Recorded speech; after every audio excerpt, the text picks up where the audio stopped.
Em algum lugar na constelação de Coma Berenices, a cerca de 300 milhões de anos-luz de distância, algo grande está acontecendo agora.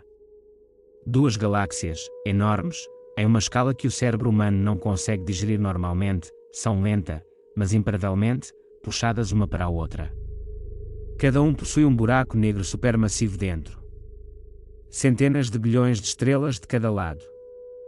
Nuvens gigantes de gás e poeira. E tudo isso está indo para frente. Não haverá explosão. Pelo menos não no sentido em que estamos acostumados a pensar em explosões. Mas o que acontecerá será muito mais terrível e maior. Duas galáxias literalmente se viram do avesso. O gás deles começará a girar, torcer, aquecer até milhões de graus. Jatos voarão dos centros, fluxos de plasma que ultrapassarão o comprimento da própria galáxia em dezenas de vezes. Milhões de novas estrelas irão explodir em um tempo insignificante para os padrões cósmicos. E então o silêncio virá. Uma enorme galáxia elíptica está quase morta, quase sem gás, quase sem futuro. É sobre isso que vamos falar hoje. Sobre o que acontece quando galáxias colidem. Sobre como nascem jatos, vórtices e algo muito parecido com um tornado cósmico. Matéria escura, que se comporta de forma muito diferente de qualquer outra coisa. E sobre o que nos espera em cerca de 4 bilhões e meio de anos, quando a Via Láctea encontrar a galáxia de Andromeda. Mas vamos começar do começo. Com uma pergunta que parece simples, mas na verdade não é: como as galáxias conseguem colidir se o universo é tão grande? Aqui está o que é importante entender desde o início. Quando se trata de galáxias, nossa intuição nos falha. Estamos acostumados a pensar: quanto maior o espaço, menos provável é que colida com algo. Jogue 2 grãos de areia no oceano, é improvável que algum dia se encontrem. A lógica é clara. Mas com galáxias, tudo é diferente.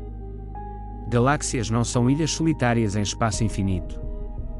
Eles vivem em grupos, agrupamentos, superaglomerados. Nossa Via Láctea faz parte do chamado grupo local, que possui mais de 50 galáxias. A maioria deles são anões, mas também há alguns grandes nomes entre eles. Incluindo Andromeda, nossa vizinha principal mais próxima a cerca de 2,5 milhões de anos-luz. Galáxias nesses grupos não simplesmente coexistem.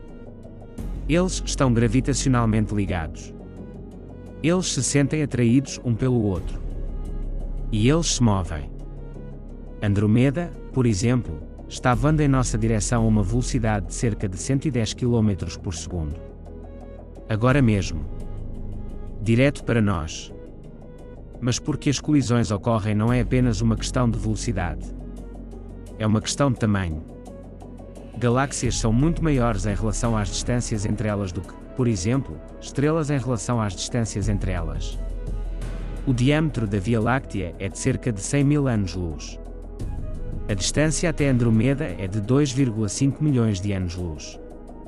A relação tamanho-distância é aproximadamente 1 a 25. Para comparação, o diâmetro do nosso Sol é de cerca de 1,4 milhão de quilômetros, e a distância até a estrela mais próxima, Proxima Centauri, é superior a 40 trilhões de quilômetros.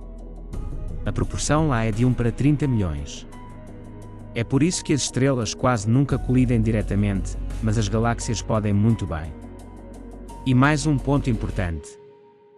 A gravidade não conhece distâncias no sentido em que estamos acostumados a pensá-la. Duas galáxias a alguns milhões de anos-luz de distância ainda sentem a gravidade uma da outra. É fraco, mas constante.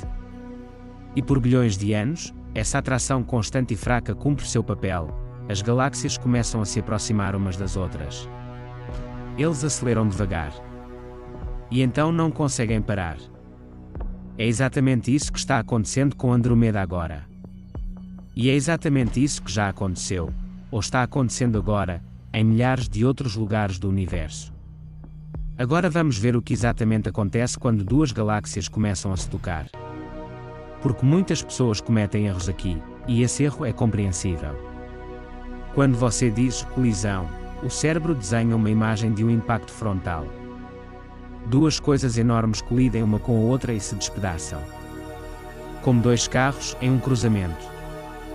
Mas a realidade é completamente diferente. Quando as galáxias começam a se aproximar, a primeira coisa que acontece é a deformação.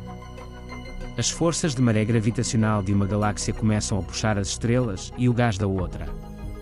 Imagina a Lua puxando as águas da Terra, criando marés. Agora aumente isso para o tamanho de uma galáxia. As chamadas caudas e pontes de maré aparecem, estruturas gigantes e estendidas de estrelas e gás que se estendem pelo espaço. Às vezes, eles podem se estender por centenas de milhares de anos-luz. Este é o primeiro sinal visual de que dois objetos começaram a interagir. O próprio processo de colisão não é instantâneo. Isso é de vários bilhões de anos. Galáxias se atravessam, divergem, atraem de novo, passam de novo, divergem de novo. Cada uma dessas passagens é chamada de periáspise, o momento de aproximação mais próxima. Após a primeira passagem, as galáxias parecem completamente diferentes. Sua estrutura está perturbada. Os braços espirais estão quebrados. O gás é misturado. Estrelas são estadas em órbitas aleatórias. Mas o mais interessante é que quase nada acontece fisicamente com as estrelas. Eles não colidem. As distâncias entre as estrelas são tão colossais que duas galáxias podem literalmente passar uma pela outra, e praticamente não haverá colisões diretas entre estrelas. Estrelas são apenas pequenos pontos em um vasto espaço vazio. Eles mudarão suas órbitas sob a influência da gravidade, suas trajetórias se tornarão caóticas, mas a maioria deles sobreviverá fisicamente. Mas gás é uma história completamente diferente. O gás é a substância que realmente sofre quando galáxias colidem. E é através do gás que todas as coisas mais impressionantes acontecem.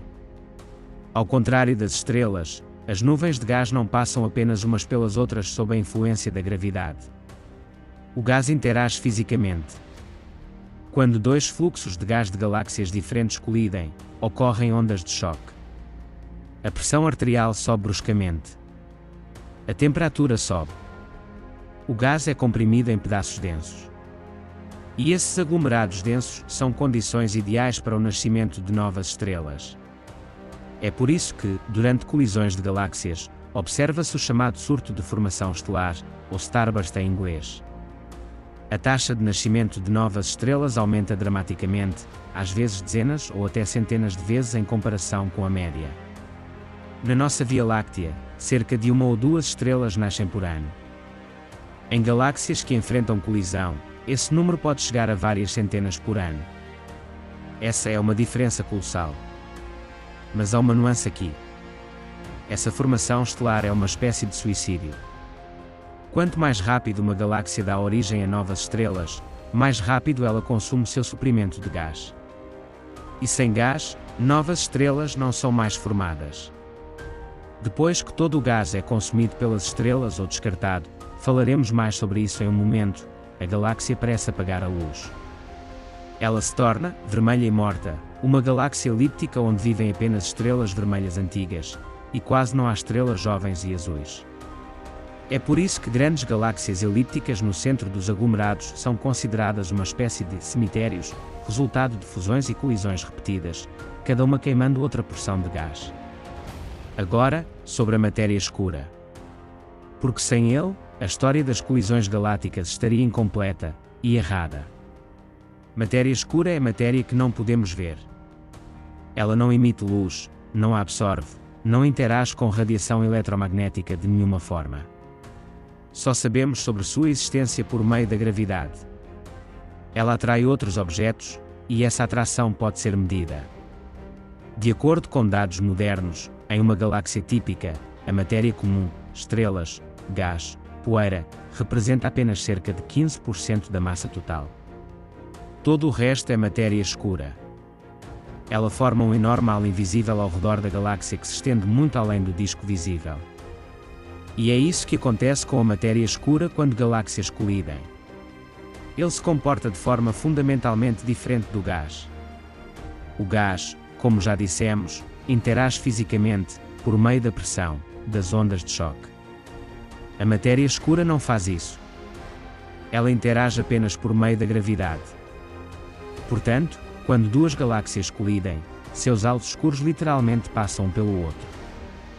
Eles atraem, desaceleram, eventualmente se fundem, mas sem ondas de choque, sem aquecimento, sem choques. Isso cria uma imagem incrível. No momento da colisão, gás e matéria escura se separam. O freio acelerador se acumula na zona de colisão. A matéria escura continua a se mover por inércia e avança. Como resultado, o centro da massa gravitacional da galáxia é deslocado em relação ao centro do acúmulo de matéria comum. É exatamente isso que os astrónomos observaram no famoso aglomerado de balas, uma colisão de aglomerados de galáxias que se tornou uma das evidências diretas mais convincentes da existência da matéria escura. Observações de raios-x mostraram o gás em um único lugar. A lente gravitacional, uma técnica que permite mapear a distribuição da massa, mostrou a matéria escura de uma forma completamente diferente. A divisão era clara e inequívoca. Então, quando galáxias colidem, não estamos lidando com um único processo, mas com três componentes que ocorrem simultaneamente e se comportam de forma diferente. A matéria escura flui segundo suas próprias leis, o gás torce e aquece, as estrelas voam caoticamente em novas órbitas. Isso não é apenas um confronto. É uma sinfonia de caos com vários instrumentos, cada um tocando uma parte diferente. Agora vamos falar sobre o que está acontecendo bem no centro. Porque é aí que a coisa mais dramática acontece. No centro de quase todas as grandes galáxias há um buraco negro supermassivo. Isso não é uma hipótese, é um fato observacional confirmado por décadas de pesquisa. No centro da Via Láctea está Sagitário A, um buraco negro com uma massa de cerca de 4 milhões de massas solares. No centro de Andromeda há um buraco com cerca de 100 milhões de massas solares. No centro de alguns gigantes elípticos há buracos com dezenas de bilhões de massas solares. Em seu estado normal, esses buracos negros são relativamente silenciosos. Eles não devoram tudo. Eles simplesmente não têm energia suficiente, um gás que cairia perto o suficiente do horizonte de eventos. Nosso Sagitário A agora está em um modo de sono. Às vezes, ele se inflama levemente quando engole uma pequena nuvem de gás ou uma estrela que se aproximou demais, mas, em geral, é um objeto silencioso e discreto. E agora, a colisão de galáxias. E tudo muda. Quando duas galáxias começam a interagir, o gás perde momento angular sob a influência das forças de maré e perturbações gravitacionais. Essa palavra-chave é momento angular. O gás em órbita não cai em direção ao centro porque possui momento angular, um tipo de arrasto inercial rotacional. Se esse momento não for perdido, o gás simplesmente continua girando. Mas quando galáxias colidem, perturbações perturbam esse equilíbrio. O gás começa a perder momento angular. E assim que isso acontece, começa a cair para o centro. Imagine uma espiral. Gás que se move em uma órbita larga começa a estreitar sua trajetória sob a influência de perturbações. Sua órbita diminui. Ele se aproxima cada vez mais do centro. Já há outro gás caindo do outro lado. Eles não caem apenas, eles giram. Forma-se um disco de acreção, uma estrutura plana e rotativa ao redor de um buraco negro, aquecida a temperaturas inimagináveis. E é aqui que começa o que os astrofísicos chamam de ativação do núcleo galáctico. Um núcleo galáctico ativo, ou AGN, é um regime em que um buraco negro supermassivo consome ativamente matéria e libera uma quantidade colossal de energia no processo. Este é um dos processos mais poderosos de todo o universo observável. À medida que o gás cai no disco de acreção, ele acelera e aquece. Esquenta muito. A temperaturas de dezenas de milhões de Kelvin. Nessas temperaturas, a substância começa a irradiar. Não apenas na faixa visível, ele brilha em raio-x, ultravioleta, na faixa gama. O brilho do núcleo ativo pode exceder o brilho total de todas as estrelas da galáxia juntas. Uma pequena região com algumas horas-luz brilha mais do que 100 bilhões de estrelas. Este é um quasar, uma das categorias de objetos mais exóticas e poderosas do universo. O nome vem do inglês quase-estelar. Inicialmente, pareciam estrelas em fotografias, mas depois descobriu-se que eram galáxias com núcleos monstruosamente ativos a distâncias de bilhões de anos-luz. A atividade dos quasares atingiu o pico a cerca de 10 a 12 bilhões de anos, quando o universo era jovem e as galáxias colidiam com muito mais frequência. Agora há menos quasares, porque há menos colisões e menos gás nas galáxias. Mas eles ainda existem. E em aglomerados de galáxias, onde a densidade de objetos é maior, colisões, e, portanto, a ativação de núcleos, ainda ocorrem hoje. Mas ativar o núcleo não é só sobre brilhar. Também é feedback. E é por meio do feedback que o que pode ser chamado com segurança de tornado espacial começa. À medida que o disco de acreção orbita o buraco negro, os campos magnéticos ao redor dele espiralam em uma espiral. Isso não é uma metáfora, é um processo físico real. O plasma que cai no buraco é ele próprio um condutor, e seu movimento cria campos magnéticos. Esses campos se torcem, fortalecem e se concentram ao longo do eixo de rotação. E em algum momento, eles literalmente disparam, jatos relativísticos explodem ao longo dos polos do buraco negro. Relativístico significa mover-se a uma velocidade próxima da velocidade da luz. Às vezes 90%, às vezes 99% da luz. São fluxos de plasma, matéria ionizada, que voam das regiões polares do disco de acreção e vão para o espaço intergaláctico. A distâncias de centenas de milhares de anos-luz. Às vezes milhões. O comprimento desses jatos frequentemente excede o diâmetro da própria galáxia. Dezenas de vezes. A galáxia M87 na constelação de Virgem é um dos exemplos mais estudados. Seu jato é visível na faixa óptica e tem comprimento de cerca de 5.000 anos-luz. Este é um objeto impressionante por si só. Mas em comprimentos de onda de rádio, a estrutura criada pelo jet M87 se estende por centenas de milhares de anos-luz. Foi essa galáxia que o mundo reconheceu em abril de 2019, quando o telescópio do Horizonte de Eventos tirou a primeira imagem da sombra de um buraco negro. Então todos viram o famoso anel laranja, o brilho do gás ao redor do horizonte de eventos de um buraco negro com massa de 6,5 bilhões de massas solares. Mas vamos voltar aos jatos. Um jato não é apenas um fluxo de plasma. Esse é todo um sistema de interações. Quando colide com gás intergaláctico, as chamadas lâminas de radar se formam em sua extremidade, enormes bolhas de gás quente bombeadas ali ao longo de milhões de anos. Essas lâminas pressionam o gás intergaláctico ao redor, aquecendo-o, impedindo que resfrie e volte para a galáxia. Esse é o mecanismo de feedback. Um buraco negro, alimentando-se de gás, simultaneamente destrói a possibilidade de alimentação adicional, porque seus jatos aquecem e aceleram o próprio gás que poderia ter caído no disco de acreção. Em algum momento, o gás se esgota, a atividade do núcleo diminui, os jatos enfraquecem, o gás começa a esfriar novamente, e o ciclo pode-se repetir. Tais ciclos de ligado e desligado do núcleo ativo são observados nos raios X de aglomerados de galáxias. No envelope gasoso dos aglomerados, cavidades são visíveis, bolhas sopradas por jatos antigos. Às vezes são chamados de ondulações do universo, vestígios de explosões de atividade antigas congeladas em gás intergaláctico. E agora, o mais empolgante visualmente. O que pode ser chamado de tornado espacial. Quando duas galáxias se fundem, o gás não simplesmente cai em direção ao centro e forma um disco de acreção.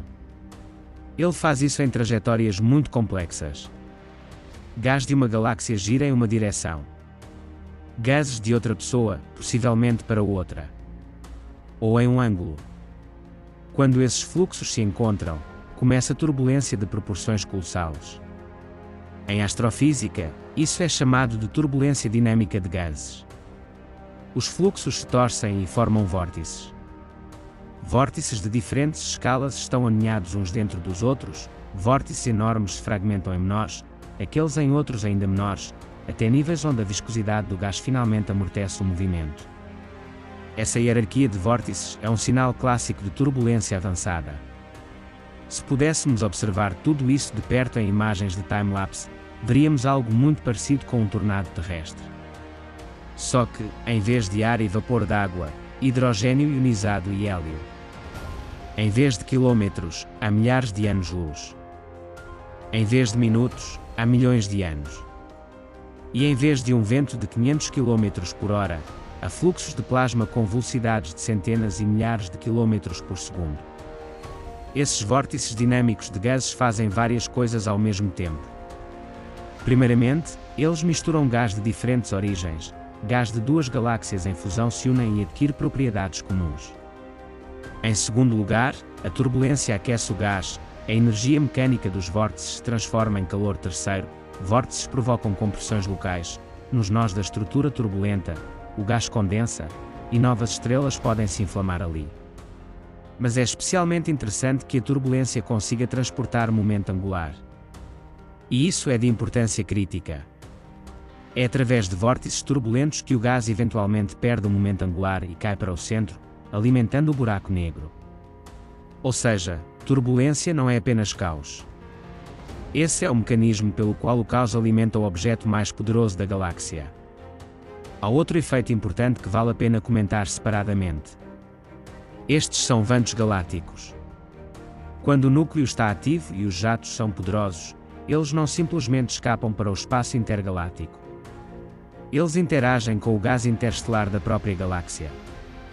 Eles o pressionam. Eles se dispersam. Eles ejetam fluxos inteiros de matéria da galáxia. O vento galáctico é exatamente o que o nome indica. Um fluxo de gás saindo da galáxia. Apenas a velocidade desse vento é de centenas e milhares de quilômetros por segundo. E o volume de matéria removida é de milhões de massas solares por ano. Ventos galácticos são observados não apenas onde o núcleo está ativo. Eles também ocorrem durante explosões estelares, quando um enorme número de supernovas explode em pouco tempo, e sua pressão combinada literalmente sopra gás para fora da galáxia. Em galáxias formadoras de estrelas passando por fusões, ambos os mecanismos podem funcionar simultaneamente, tanto ventos poderosos do núcleo quanto ventos de supernovas. Isso cria um quadro complexo em múltiplos níveis. Gás quente, acelerado pelo jato ou pela pressão das explosões, é eliminado. Gás frio é puxado para o centro. Na fronteira entre quente e frio, há novas ondas de choque, novas regiões de compressão e novas estrelas. Tudo isso está entrelaçado em uma estrutura que dificilmente pode ser descrita em palavras. Possui fluxos verticais e horizontais. Espirais retorcidas e frentes afiadas. Bolhas quentes e fios frios. Se você sobrepor tudo isso à visualização, obterá algo que literalmente tira o fôlego dos astrofísicos. Agora vamos falar sobre observações reais. Porque tudo o que foi descrito acima não é apenas uma teoria. É isso que vemos através de telescópios. Vamos começar com as já mencionadas galáxias antena, NGC 4038 e NGC 4039 na constelação Raven. Este é talvez o exemplo mais famoso de colisão de galáxias que pode ser encontrado em qualquer livro didático de astronomia. Duas caudas longas e curvas, caudas de maré de estrelas e gás, dão ao sistema uma semelhança com antenas de insetos. Daí o nome. A distância até as galáxias antena é de cerca de 45 milhões de anos-luz. É perto o suficiente para ver os detalhes. E o que vemos é o caos em ação. Observações de raios-x do telescópio Chandra revelaram centenas de fontes pontuais, brilhantes, binárias de raios-x e regiões de formação estelar ativa.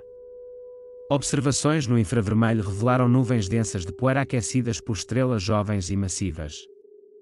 Observações de rádio revelaram estruturas extensas de gás quente. Estima-se que as galáxias antenae começaram a interagir há várias centenas de milhões de anos. Eles já passaram pelo primeiro periápse e agora estão na fase intermediária. Em algumas centenas de milhões de anos, eles finalmente se fundirão em uma galáxia elíptica. Outro exemplo é a galáxia MAUS, ou NGC 4676. É um par de galáxias em colisão na constelação Canes-Venatici, a cerca de 300 milhões de anos-luz de distância. O nome deles é explicado pelo formato: cada um tem uma cauda longa e fina em forma de maré, fazendo o casal parecer dois ratos com cauda. Este é um estágio de interação um pouco mais cedo em comparação com as antenas. As galáxias acabaram de passar pelo primeiro periápside e estão começando a divergir antes da segunda colisão. Modelar esse sistema possibilita reconstruir a história da interação e prever o futuro com bastante precisão. Segundo cálculos, em algumas centenas de milhões de anos, eles também irão se fundir. Vamos passar para um exemplo mais exótico. O Quinteto de Stephan é um grupo compacto de 5 galáxias na constelação de Pégaso. 4 deles estão a cerca de 290 milhões de anos-luz de distância e estão realmente interagindo. O quinto está visualmente no mesmo grupo, mas muito mais próximo de nós, e não é relacionado aos outros. O Quinteto de Stephan foi um dos primeiros objetos a serem estudados em detalhes pelo telescópio James Webb após seu lançamento. A imagem, publicada em julho de 2022, mostrou detalhes sem precedentes, ondas de choque entre galáxias em colisão, fluxos de gás quente, regiões de intensa formação estelar. Filamentos de hidrogênio molecular, um gás frio, são visíveis, que se estendem por vastas distâncias nas zonas de ondas de choque. É uma estrutura complexa e a múltiplas camadas, na qual gás quente nos raios-X, gás quente no infravermelho e nuvens moleculares frias na faixa de rádio são simultaneamente visíveis. O Quinteto de Stephan demonstra outra coisa importante: quando ocorrem colisões em grupos de galáxias, os processos não ocorrem isoladamente. Uma interação leva à outra. Ondas de choque de um par de galáxias aquecem gás que, de outra forma, alimentaria uma terceira galáxia. Gás soprado de uma galáxia pelo vento ou jato se deposita em outra. Tudo está conectado a tudo. É impossível não mencionar o Bullet Cluster, nome oficial 1I0657-558. Isso não é uma colisão de duas galáxias separadas, mas uma colisão de dois aglomerados inteiros de galáxias. A distância é de cerca de 3,7 bilhões de anos-luz. As observações desse sistema tornaram-se lendárias na astrofísica, e é aqui que a evidência direta mais convincente da existência de matéria escura foi obtida. Observações de raios-X pelo telescópio Chandra revelaram o gás quente dos aglomerados. Ele claramente se deslocou e se concentrou no centro após a colisão, formando uma forma característica de bala. O gás desacelerou devido à pressão e às ondas de choque. Mas a análise da lente gravitacional mostrou que a maior parte dos aglomerados, isto é, a matéria escura, continuava a se mover, quase sem desacelerar. A separação entre gás e matéria escura pode ser vista nas imagens literalmente espacialmente. Foi nesse momento que uma suposição teórica se transformou em um fato observacional. A matéria escura não interage com a matéria comum por pressão, apenas pela gravidade. Outra classe de objetos que merecem atenção especial são as galáxias infravermelhas ultraluminosas, ou LIRGS. São galáxias que brilham mais do que 1 trilhão de sóis no infravermelho. Trilhões. A maioria delas é resultado de fusões de galáxias, onde enormes quantidades de poeira e gás colapsaram e começaram a dar origem a estrelas em uma taxa incrível. A poeira absorve radiação ultravioleta e visível de estrelas jovens e a reemite no infravermelho. Um exemplo clássico é a ARP-220, localizado a cerca de 250 milhões de anos-luz de distância. Isso é resultado da fusão de duas galáxias espirais. No seu centro, a formação estelar ocorre a uma taxa de cerca de 200 massas solares por ano, o que é 100 vezes maior do que a nossa galáxia. Lá, aparentemente, 1 ou 2 núcleos estão ativos, possivelmente ambos. O ARP-220 é um laboratório vivo no qual você pode estudar todos os processos descritos acima ao mesmo tempo. Agora vamos falar sobre jatos com mais detalhes. Porque os jatos merecem uma conversa separada, eles são um mundo separado em si mesmos. Jatos relativísticos provenientes de núcleos galácticos ativos estão entre as estruturas coesas mais longas do universo. O maior jato conhecido pertence à galáxia Alcyoneus, uma gigantesca galáxia de rádio a 3 bilhões de anos-luz de distância. O comprimento da estrutura de rádio criada por seus jatos é de cerca de 16 milhões de anos-luz. Isso é 160 vezes o diâmetro da nossa Via Láctea. 16 milhões de anos-luz. A luz passa por essa estrutura em 16 milhões de anos.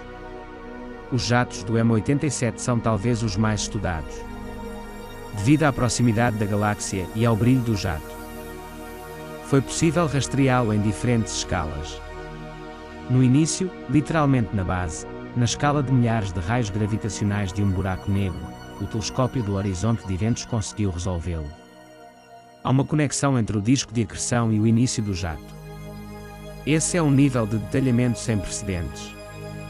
À medida que você se afasta do núcleo, nós característicos são visíveis no jato, concentrações brilhantes que se movem a velocidades superluminais visíveis. Esse chamado movimento superluminal aparente é uma ilusão óptica que ocorre quando um objeto viaja quase à velocidade da luz, quase em nossa direção. A luz de diferentes pontos em sua trajetória chega até nós com diferentes atrasos, e o objeto parece estar se movendo mais rápido que a luz. Na verdade, não. Mas é um lembrete de como a física dos jatos é relativista. Como exatamente os jatos são formados é uma das questões mais poléricas da astrofísica moderna. A resposta ainda não é totalmente compreendida, mas o mecanismo geral é o seguinte. Quando o gás cai no disco de acreção, ele traz consigo um campo magnético. Esse campo é capturado pelo disco e começa a girar junto com ele. A rotação torce as linhas lei em uma espiral. Quanto mais rápida a rotação e mais próxima do buraco negro, mais forte a torção. Nas regiões centrais do disco, a pressão magnética torna-se grande o suficiente para colimar, ou seja, comprimir em um feixe estreito, o plasma que flui. O próprio horizonte de eventos rotativo pode desempenhar um papel adicional. Se um buraco negro está girando, e a maioria dos buracos negros massivos parece estar girando, ele está girando o espaço-tempo ao seu redor. Esse efeito é chamado de arrastamento de referenciais inerciais, ou efeito Lent-Tarring. Além disso, torce campos magnéticos e plasma, ajudando a formar o jato. Tal mecanismo é chamado de processo de Blandford-Znaeck. É a rotação do buraco negro, segundo muitos modelos, que é o motor que alimenta o jato. Um buraco negro literalmente entrega parte de sua energia rotacional, por meio de campos magnéticos, para o plasma que sai para fora. Isso não significa que o buraco pare instantaneamente. Esse é um processo lento. Mas é real, e é colossal em termos de escala de energia. Agora vamos falar sobre o que acontece quando dois núcleos ativos acabam no mesmo sistema. Isso é chamado de núcleo galáctico duplo ativo, e é um dos raros, porém observacionalmente confirmados, fenômenos. Quando duas galáxias, cada uma com seu próprio buraco negro supermassivo, começam a se fundir, ambos os buracos negros permanecem primeiro a grandes distâncias um do outro, cada um no centro de seu volume galáctico original. À medida que as galáxias se aproximam e se fundem, seus buracos negros também começam a se aproximar. Eles perdem energia por atrito dinâmico com o meio estelar, e, eventualmente, formam um par ligado gravitacionalmente, um buraco negro binário supermassivo. Neste estágio, eles estão separados não por milhões de anos-luz, mas por milhares, centenas e depois unidades de anos-luz. E nesse estágio, eles começam a emitir ondas gravitacionais, ondulações no espaço-tempo previstas por Einstein e detectadas pelo LIGO em 2015. No entanto, até agora, o LIGO só sente as fusões de buracos negros de massa estelar, dezenas de massas solares. Fusões de buracos negros supermassivos exigirão detectores muito mais sensíveis e em grande escala. É para o registro dessas ondas que está sendo construído o futuro Observatório LISA, Laser Interferometer Space Antenna. São 13 espaçonaves que voarão em forma de triângulo com um lado de 2,5 milhões de quilômetros, um detector enorme. O lançamento está programado para a década de 2030. Se tudo correr conforme o planejado, a LISA ouvirá fusões de buracos negros supermassivos por todo o universo observável. Mas até agora, núcleos duplamente ativos precisam ser buscados por métodos ópticos e de raios-x vários pares assim já foram descobertos. Por exemplo, o sistema 0402+379 é um núcleo binário em uma galáxia a cerca de 750 milhões de anos-luz de distância, onde os dois núcleos estão separados por apenas 24 anos-luz. Esta é a menor distância dos núcleos binários confirmados. O efeito de um tornado espacial não é apenas um nome poético. Isso é física de verdade. E há um tipo particular de observação que torna essa expressão particularmente apropriada. Em algumas galáxias com núcleos ativos, os chamados fluxos moleculares são observados, emissões poderosas de gás molecular frio aceleradas pela pressão do núcleo ou pelos ventos de supernovas. Esse gás se move a velocidades de centenas de quilômetros por segundo, mas ao mesmo tempo permanece frio. As temperaturas são de várias dezenas de kelvins. Como isso é possível? O fato é que as instabilidades se formam nas zonas de interação entre o vento nuclear quente e o gás frio do disco. O vento quente envolve as nuvens frias, as despedaça e, ao mesmo tempo, dispersa os fragmentos. Forma-se uma estrutura que se assemelha a nuvens levantadas por um tornado terrestre. O fluxo quente carrega fragmentos frios para dentro de si. Redemoinhos de diferentes escalas. Fios. Nós. Tudo isso está em constante movimento. Observações do Interferómetro ALMA, uma rede de radiotelescópios no deserto do Atacama, no Chile, tornaram possível pela primeira vez observar fluxos moleculares em várias galáxias com resolução suficiente para estudar sua estrutura interna. Em alguns sistemas, anéis rotativos de gás molecular são visíveis ao redor do núcleo ativo. Em outras, há rios retos voando em direções diferentes.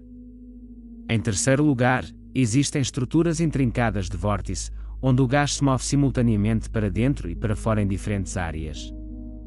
Este é um tornado cósmico, não uma única estrutura, mas um sistema complexo de fluxos, vórtice e contracorrentes aninhados, controlados por uma combinação de gravidade, campos magnéticos, pressão de radiação e turbulência. Vamos falar sobre outro fenômeno importante, como a atividade do núcleo afeta toda a galáxia como um todo. Esse mecanismo é chamado de realimentação AGN. Esse é um dos temas centrais da astrofísica extragaláctica moderna. Esse é o problema. Se você simplesmente pegar simulações cosmológicas, simulando a evolução do universo, e rodá-las sem levar em conta o feedback do AGN, o resultado não corresponde às observações. Nas simulações, há galáxias grandes demais nas quais a formação estelar está ativamente em andamento. Na realidade, as maiores galáxias, galáxias elípticas, quase nunca dão à luz novas estrelas. Eles são vermelhos e mortos. Algo desligou a formação estelar neles. E esse algo é exatamente o feedback do AGN. Quando o núcleo de uma galáxia está ativo, ele faz várias coisas. Primeiro, sua radiação aquece o gás. Fótons de raios X e ultravioleta ionizam o gás e aumentam sua temperatura. O gás quente é mais difícil de comprimir, mais difícil de formar nuvens moleculares e mais difícil de dar origem a estrelas. Em segundo lugar, os jatos aquecem mecanicamente o gás no halo da galáxia. Já falamos sobre isso, bolhas sopradas por jatos aquecem o gás intergaláctico em aglomerados e impedem que ele resfrie. Terceiro, ventos fortes vindos do núcleo ativo, não jatos, mas correntes mais amplas de gás, podem literalmente varrer o gás para fora da galáxia. Em alguns quasares, a velocidade de tal vento atinge vários por cento da velocidade da luz, e a potência é comparável à radiação total de 1 bilhão de sóis. Tudo isso junto leva ao fato de que a galáxia fica sem combustível, gás. Sem gás, não há estrelas. Sem novas estrelas quentes, a galáxia rapidamente fica vermelha, estrelas vermelhas antigas vivem muito tempo, e novas estrelas azuis não nascem. Alguns bilhões de anos após a formação estelar ser desligada, a galáxia se parece muito com uma galáxia elíptica grande típica de hoje. Este é o resultado. A fusão-ativação do núcleo feedback a cessação da formação estelar uma elipse vermelha e morta. Esse cenário é chamado de têmpera. E é o feedback do AGN que é considerado o principal mecanismo que o desencadeia. Claro, na realidade, nem tudo é tão linear. Existem nuances. Existem exceções. Existem galáxias onde a fusão ocorreu, mas a formação estelar não parou. Existem quasares sem fusão óbvia. Existem galáxias elípticas sem sinais de núcleo ativo no passado. A astrofísica não é um livro didático com respostas inequívocas. É uma ciência viva na qual respostas a algumas perguntas dão origem a novas questões. Mas o panorama geral, fusões de galáxias como gatilho para a ativação do núcleo e como causa da extinção da formação estelar, agora é apoiado tanto teoricamente quanto de forma observativa. Novos dados continuam chegando. O telescópio James Webb, que começou a trabalhar em 2022, já deu aos astrónomos a oportunidade de observar galáxias nos primeiros centenas de milhões de anos após o Big Bang. Lá, em uma era em que as galáxias eram densamente compactas em um espaço relativamente pequeno, fusões eram a norma, não a exceção. E lá vemos quasares, explosões de formação estelar, enormes estruturas de maré. Foi então que a estrutura do universo que vemos hoje foi estabelecida. Agora vamos falar sobre o futuro da nossa própria galáxia. Sobre o que nos espera. A Via Láctea e Andromeda são, por assim dizer, duas galáxias que já estão fadadas a se fundir. A palavra condenado soa ameaçadora, mas basicamente significa que a gravidade já decidiu tudo. Eles voam em direção ao outro e, eventualmente, se encontrarão.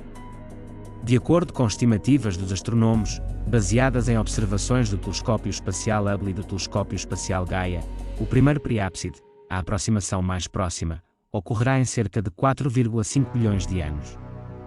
Parece um futuro distante. Mas se você olhar para o outro lado, a Terra também tem cerca de 4,5 bilhões de anos agora. Ou seja, esse é aproximadamente o mesmo período que já se passou desde o nascimento do Sistema Solar. O que acontece é uma colisão. Para a maioria dos modelos, é o mesmo que descrevemos acima. Caudas de maré. Uma explosão de formação estelar. Possível ativação de um ou ambos os núcleos. Alguns bilhões de anos após a primeira passagem, a segunda. Depois o terceiro. E, como resultado, uma fusão em uma grande galáxia elíptica. Essa nova formação às vezes é chamada de Melchomeda ou Via Androláctea, palavras um pouco desajeitadas, mas que transmitem a essência corretamente. A galáxia futura será maior que ambas as suas origens e terá uma forma fundamentalmente diferente. E o que acontecerá com o nosso Sol? O que acontecerá com a Terra? Quase certamente, nada catastrófico. Estrelas, como já dissemos, praticamente não colidem. A chance de nosso Sol estar no caminho de outra estrela de Andromeda é insignificante. Segundo alguns cálculos, a probabilidade de o Sol mudar completamente a galáxia, ou seja, se mover da nossa para Andromeda ou ficar na periferia, é de vários %. Mas fisicamente, nada terrível acontecerá com ele. No entanto, uma mudança importante certamente acontecerá. O céu noturno será diferente. Se houvesse observadores inteligentes na Terra em 4,5 bilhões de anos, eles veriam algo inimaginável. Andromeda primeiro parecerá uma mancha borrada, depois crescerá, ocupando cada vez mais espaço no céu. Alguns milhões de anos antes da colisão, ocupará um enorme arco do céu. A Via Láctea, nossa faixa nativa, também será visível, mas já distorcida. O céu noturno estará repleto de estrelas, muito mais denso do que está agora. Porque as distâncias interestelares nas regiões centrais das galáxias em fusão vão diminuir. Mas tudo isso está em um futuro muito distante. Até lá, o Sol já terá se transformado em uma gigante vermelha e engolido a Terra. Então, muito provavelmente não haverá observadores lá, pelo menos na Terra. No entanto, a Via Láctea tem outros vizinhos com quem interage atualmente. São galáxias satélites anãs. A Grande Nuvem de Magalhães e a Pequena Nuvem de Magalhães são duas das nossas luas mais próximas visíveis a olho nu no hemisfério sul. Eles estão localizados a uma distância de cerca de 160 e 200 mil anos-luz, respectivamente. Segundo dados modernos, eles provavelmente estão passando por nós pela primeira vez, ou seja, ainda não foram capturados pela gravidade da Via Láctea. Ou havia, mas só pela última vez. A interação deles com a Via Láctea já deixou vestígios. O Riacho de Magalhães, uma enorme faixa de gás que se estende das nuvens de Magalhães por metade do céu, é uma trilha de interação das marés. Esse gás foi puxado de galáxias anãs pela gravidade da Via Láctea.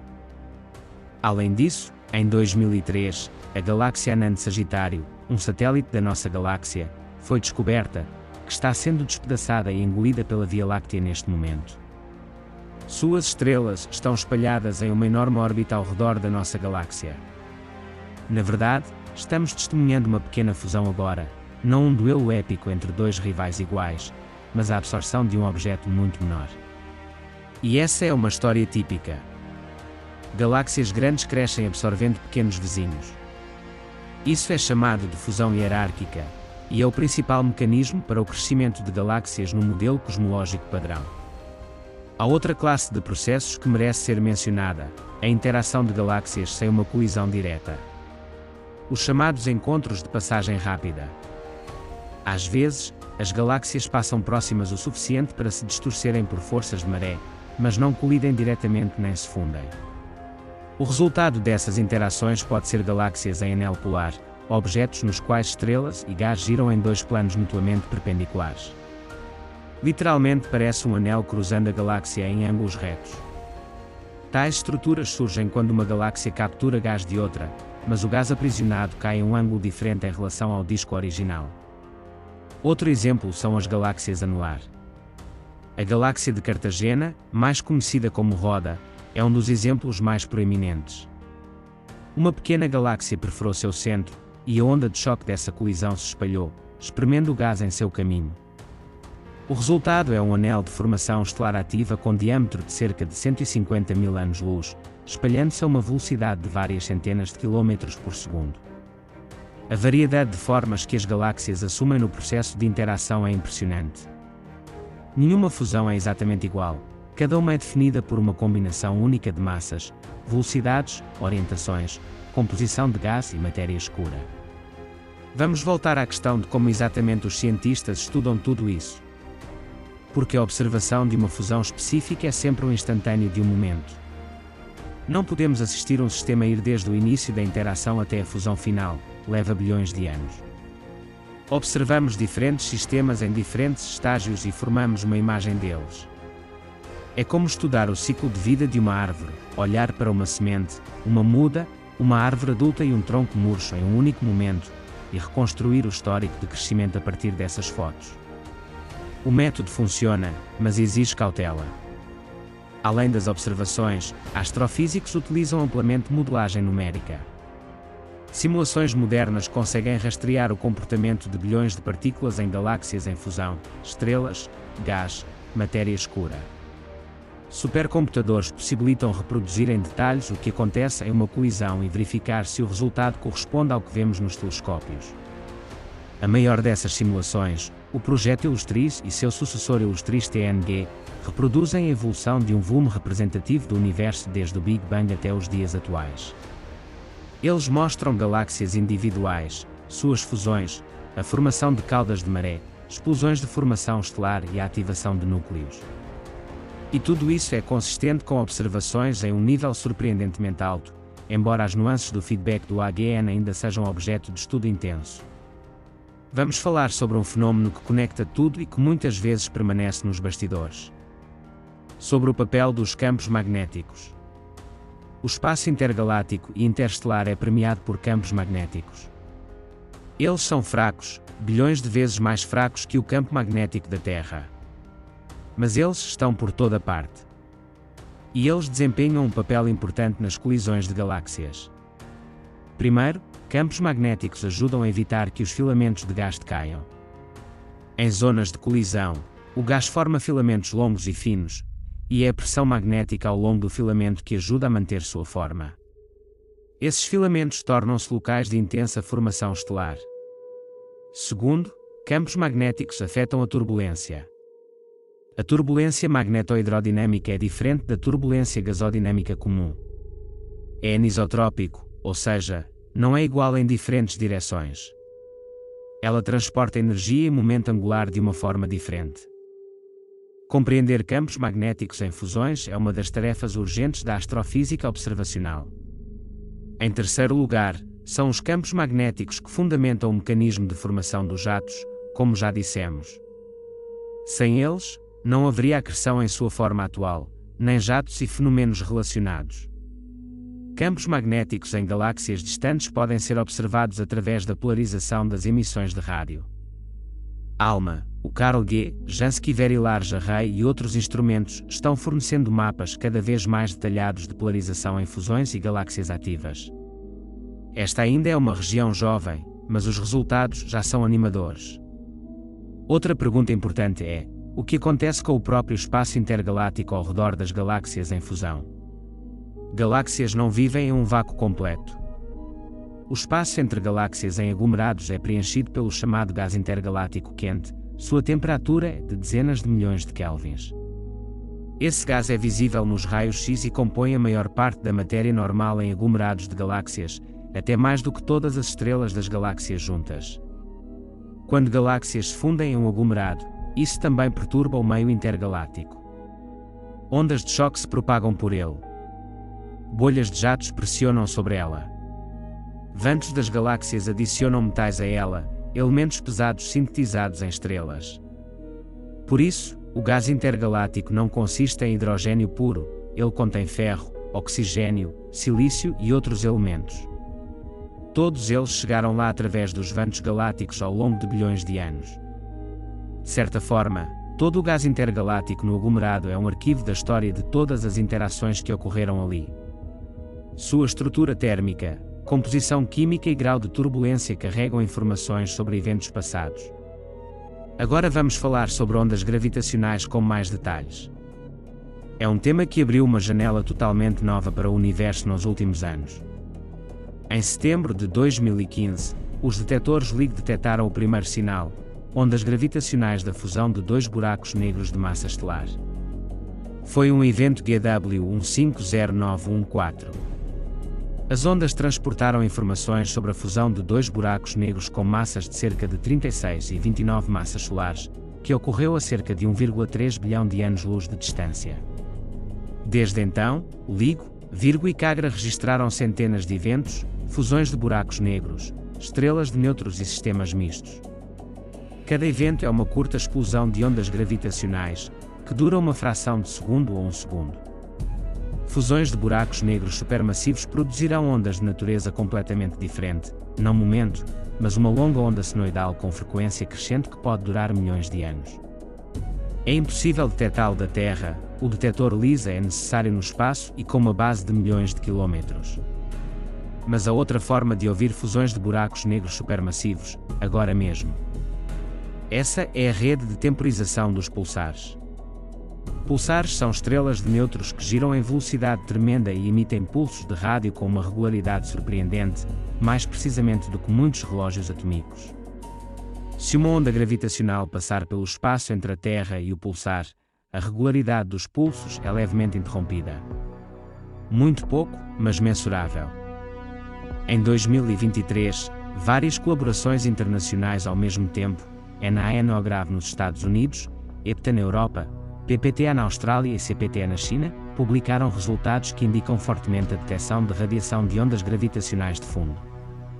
Presumivelmente, esse é o sinal total de milhares de binários supermassivos de buracos negros em todo o universo, que gradualmente se aproximam e se fundem.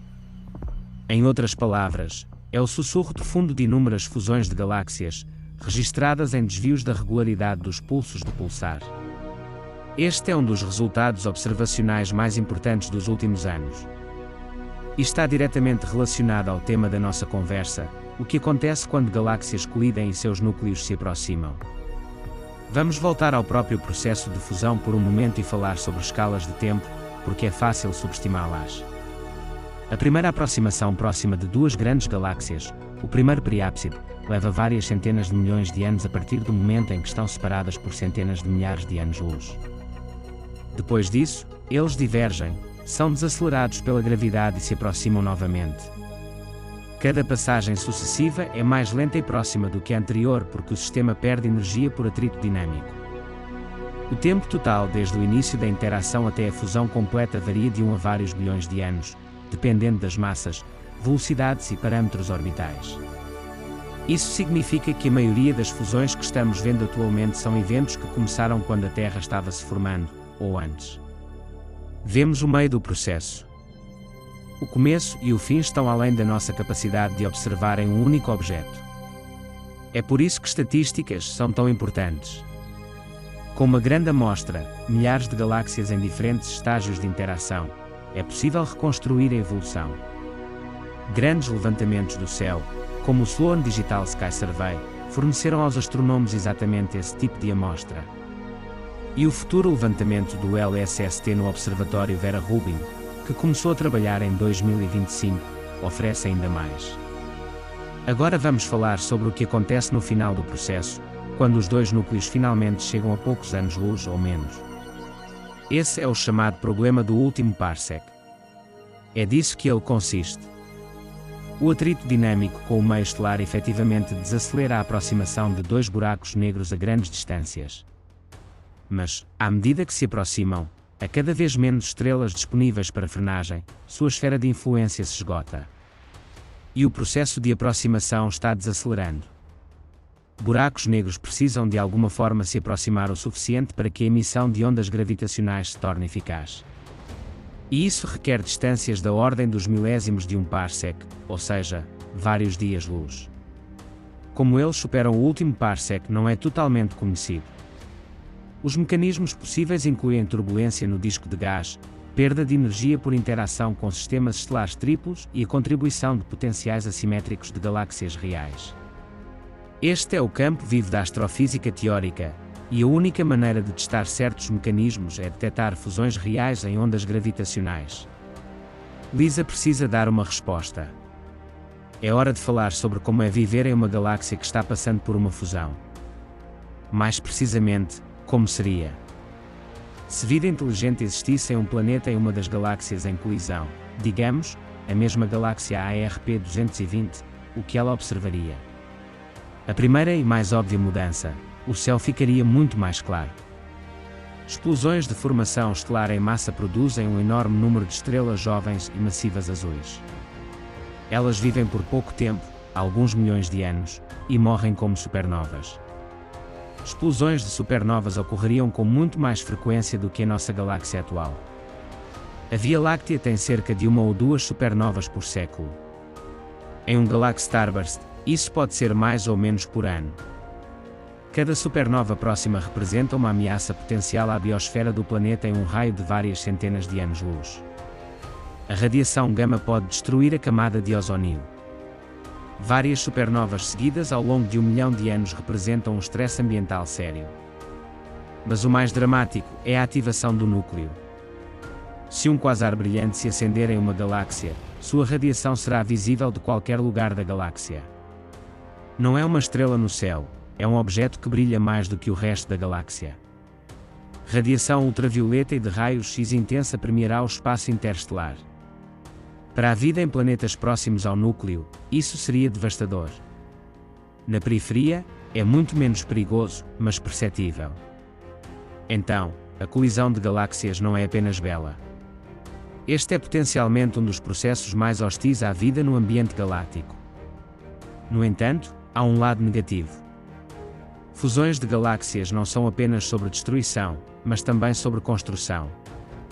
Quando uma formação estelar intensa entra em erupção em uma colisão, não são apenas estrelas quentes e massivas que nascem. Estrelas de todas as massas nascem, inclusive aquelas como o nosso Sol. E discos protoplanetários se formam ao redor de muitos deles. Planetas aparecem. Além disso, estrelas massivas, que rapidamente queimam e explodem como supernovas, sintetizam e injetam elementos pesados para o meio interestelar, oxigênio, carbono, ferro, cálcio, silício. Sem esses elementos, não haveria planetas rochosos, química orgânica e vida baseada em carbono.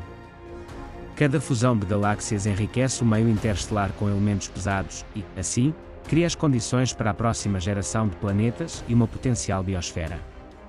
De certa forma, nosso próprio planeta e nós mesmos somos produto de colisões e interações passadas de galáxias. O ferro do nosso sangue e o cálcio dos ossos foram sintetizados em estrelas que se inflamaram e se apagaram muito antes do nascimento do Sistema Solar. Muitas dessas estrelas podem ter nascido durante a era da intensa formação estelar causada pelas interações das galáxias no universo primitivo. Caos, destruição e renascimento não são uma metáfora. Esta é uma descrição literal do que está acontecendo. Vamos falar sobre outro objeto que merece atenção especial, Centauro A. Centaurus A, ou NGC 5128, está a cerca de 13 milhões de anos-luz de distância. É uma das galáxias de rádio mais próximas de nós, com núcleo ativo.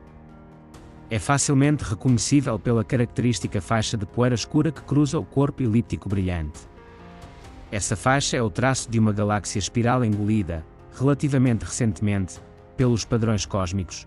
O Centauro colidiu com uma galáxia espiral menor e engoliu. A poeira desta galáxia ainda é visível. E agora, o Centauro tem um núcleo ativo.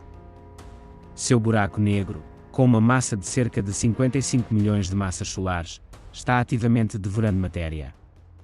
Jatos são visíveis em rádio, óptica e raio-x. O comprimento da estrutura de rádio é superior a 1 milhão de anos-luz. Centauro é uma ilustração viva do que estamos falando. A fusão com uma pequena galáxia levou ao fluxo de gás para o núcleo, que ativou o buraco negro. Jatos vêm soprando contra o ambiente há centenas de milhões de anos. A poeira da galáxia engolida ainda é visível. Isso não é uma reconstrução, nem um modelo, nem uma simulação. Esse é um sistema real que pode ser observado atualmente. NGC 6240 é outro exemplo excepcional. Esta galáxia na constelação de Ofiuco, a 400 milhões de anos-luz de distância, é resultado da fusão de duas galáxias, cada uma com seu próprio núcleo. Observações de raios-x feitas por Chandra em 2002 revelaram que NGC 6240 contém dois núcleos ativos, dois buracos negros supermassivos ativos, separados por cerca de 3.000 anos-luz. Este é o primeiro sistema no qual dois núcleos ativos simultaneamente na mesma galáxia foram identificados de forma inequívoca. Ambos os buracos negros absorvem gás e ambos geram raio-x. Eles já estão dentro da mesma galáxia, a fusão das galáxias foi concluída. Agora seus núcleos estão se fundindo. Em algumas centenas de milhões de anos, eles finalmente se fundirão em um buraco negro ainda mais massivo. Esse ato final de fusão, o colapso de dois buracos negros supermassivos em um só, é acompanhado por uma poderosa explosão de ondas gravitacionais. Esses são os tipos de eventos que a LISA vai procurar. Ao longo desta história, mencionamos escalas várias vezes, e ainda assim você sente que as palavras não transmitem o verdadeiro significado desses números. Vamos tentar de novo. A galáxia Via Láctea contém cerca de 200 a 400 bilhões de estrelas. Seu diâmetro é de cerca de 100.000 anos-luz. Se pudéssemos viajar na velocidade da luz, a maior velocidade possível na natureza, levaríamos 100.000 anos para cruzar nossa galáxia. Não só uma vida humana, mas a história da civilização humana não será suficiente. Andromeda tem 2,5 milhões de anos-luz de diâmetro. Isso significa que a luz que vemos hoje de Andromeda veio de lá há 2,5 milhões de anos, quando os primeiros ancestrais humanos ainda viviam na Terra. Naquela época, não havia linguagem, nem ferramentas, nem fogo. A galáxia Jato Alcyoneus está a 16 milhões de anos-luz de distância. Isso é 6 vezes a distância até Andromeda. O universo observável tem cerca de 93 bilhões de anos-luz de diâmetro. Há cerca de 2 trilhões de galáxias nele. Esses não são apenas números grandes. São números, à vista dos quais você entende que a mente humana literalmente não está adaptada para percebê-los. Podemos anotar esses números. Podemos operar com eles matematicamente. Mas não para senti-las. A arquitetura neural do cérebro, formada para a vida em escalas de quilômetros e anos, simplesmente não tem as ferramentas para isso. E ainda assim, estamos estudando. Construímos telescópios, detectores, supercomputadores. Desenvolvemos teorias e as testamos em dados. Literalmente pegamos a luz que passou bilhões de anos e lemos a história das galáxias nela.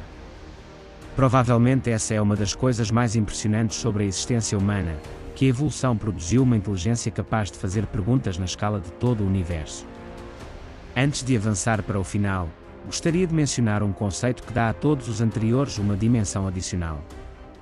Nos últimos anos, tem havido uma discussão crescente de que o feedback do AGN, o próprio extinguir da formação estelar por núcleos ativos, pode não ser apenas um processo físico. Diversos trabalhos sugeriram que núcleos ativos desempenham uma espécie de função reguladora na evolução das galáxias. Eles não apenas destroem o gás, como também redistribuem a matéria no espaço. Metais ejetados de galáxias pelos ventos caem no meio intergaláctico, de onde podem ser capturados por outras galáxias. Isso cria uma espécie de ecossistema no qual galáxias trocam matéria pelo espaço sideral. Gás enriquecido com elementos pesados pode entrar em uma galáxia próxima e se tornar material para novas estrelas.